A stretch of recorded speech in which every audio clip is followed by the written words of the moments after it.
Hey up and welcome to Autotrader's 2018 Best Bike Awards. For over 2 decades, Autotrader has been helping people find their ideal machine, whether it be scooter, commuter or full-blown superbike. Autotrader does it all. And the Best Bike Awards are back in their 5th year, ready to show you the best bikes of 2018.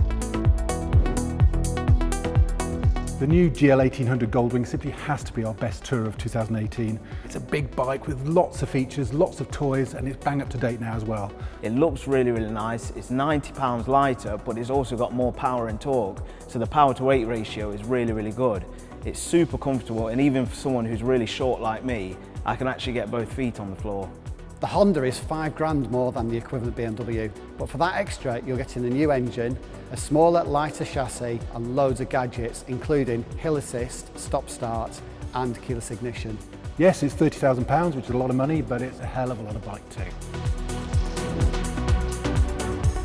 When it comes to cruisers, there's one name head and shoulders above all the others, Harley-Davidson. And when it comes to Harley-Davidson, their new Softail family for 2018 is massive news.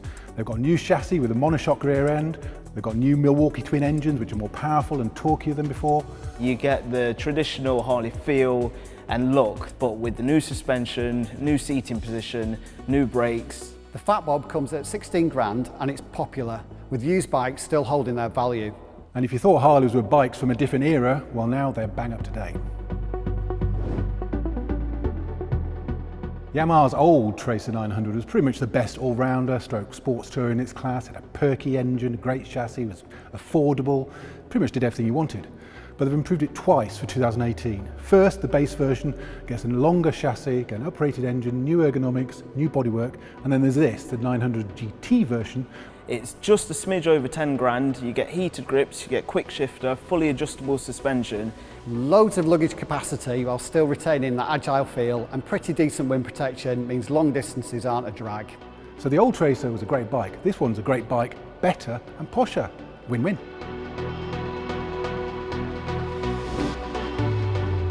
There's a huge thing going on in the retro bikes at the moment. Manufacturers are all doing it, Kawasaki, Triumph, but of them all, the one that's got the sort of bike shed retro cafe racer vibe nailed better than anyone, it's CCM. And the Spitfire flat tracker is probably the best of the bunch. It's got brown leather grips, it's got a punchy single cylinder engine.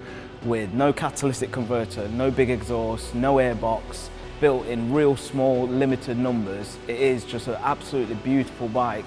Taking the crown from a Scrambler Desert Sled last year, this new flat tracker is Autotrader's best retro 2018. The BMW R1200 GS really hasn't changed a great deal from its previous model, but if something isn't broke, you kind of don't fix it. What they have done is they've added a really cool TFT display that you can actually connect your phone to as well. What they've also done is they've added an emergency button that in the event of a crash or the bike falling over, you can press that to get help. 125 brake horsepower, more options than you shake a big fat stick at. If you want an adventure bike, this is the one to have. Speed Triple's been a great bike for over 25 years. The original Port Hinckley Triumph well and truly on the map, and since it's been a 1050, it's been pretty much the definitive super naked. Triumph have kept the original frame and swing arm but changed everything else. So it's got a new engine, new airbox, new wheels, so it handles a lot better, it's a lot sharper through the corners, better power to weight ratio, and it really is an awesome bike. With Öhlins, aero cans, carbon bits and a load of electrical wizardry, it's by far the best new naked bike for 2018.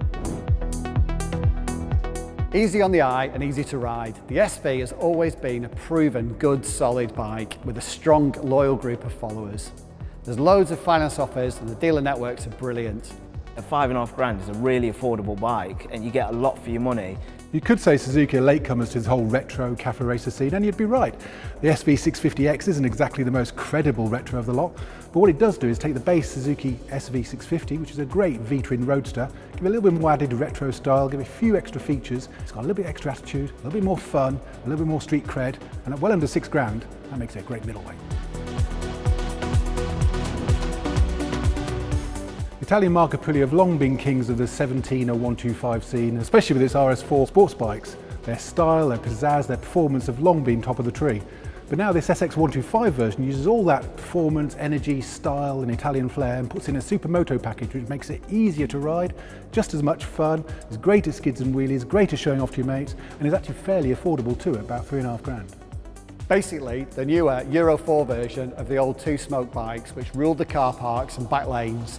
Fuel injection, upside-down forks, and that unmistakable aggressive SXV front mudguard. It looks the business and passes off for a much larger bore supermoto. The bike smashes the competition and easily wins the Autotrader Best A1 category. The Peugeot Speedfight has long been the 16-year-old's choice scooter, and the Speedfight 4 is definitely going to be up there with the rest of them. With the new 4-stroke engine, the USB port, the new funky styling, it really is a cool little bike, and if I was 16, I'd definitely want one. Version 4 has loads of street cred. It's dead easy to ride, manoeuvrable and flick about. There's plenty of demand for these used bikes on Autotrader, so resale really isn't a problem.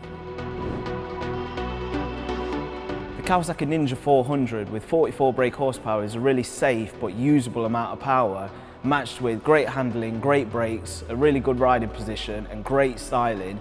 400 sports bikes, they're easy to ride, nimble, cheap and licence saving too, but the interest seemed to dissipate over the years. The Ninja 400 kickstarts that market again with this super sharp styling, paint and handling. As sports bikes go in the A2 category, they simply don't get any better.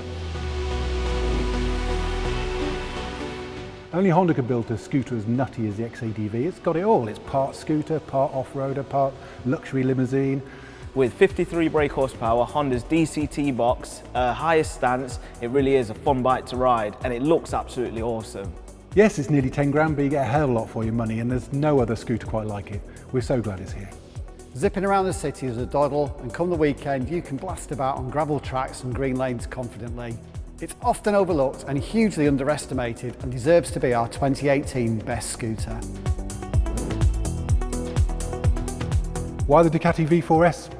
Because it's got it all, that's why. It's got an all-new V4 engine producing 211 horsepower at the crank, which is about 198 at the rear wheel. It's got the best electronics package in the business, a chassis derived from its MotoGP bikes, which gives it sublime handling. It's actually quite user-friendly because of those electronics. It's also Ducati and it's red. Why not? I actually own one myself, so I've done quite a few miles on them. When you open the throttle, you really do realise that you're sat on a 211 horsepower bike, and it makes tracks like Donington and Cadwell Park seem very, very small. It's amazing what Ducati have done with this bike, and I really do think they've moved the goalposts when it comes to superbikes.